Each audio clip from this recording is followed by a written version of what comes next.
Nous, on a eu de la chance sur notre sujet puisque c'est un sujet qui est économique, donc il y a beaucoup de données qui étaient déjà présentes sur l'INSEE.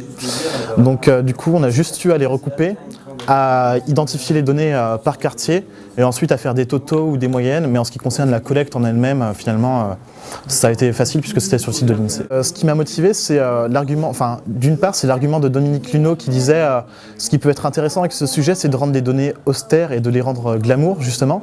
Pour tout ce qui est nombre d'emplois, etc., on va avoir une carte de Nantes avec les différents quartiers où on survolera et le nombre s'affichera. On aura aussi des chiffres qui concerneront le total de l'économie de Nantes.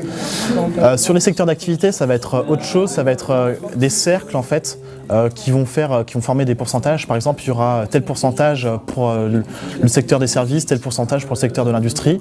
Et pour la création de transferts, je pense que les filles sont dessus, mais on va voir ce que ça va donner. Voilà.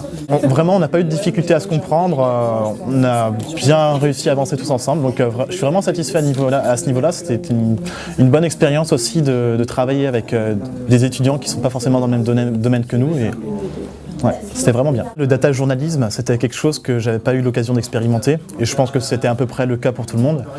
Donc du coup, c'était une bonne introduction à ce que c'est et on se rend compte que ça va vraiment monter en puissance et que nous, du coup, on sera préparé à ce sujet-là. Moi, j'y connais rien en design, mais je suis vraiment satisfait de ce qu'ont fait les filles et de l'animation de Polytech. Donc du coup, oui, assez confiant. Ouais.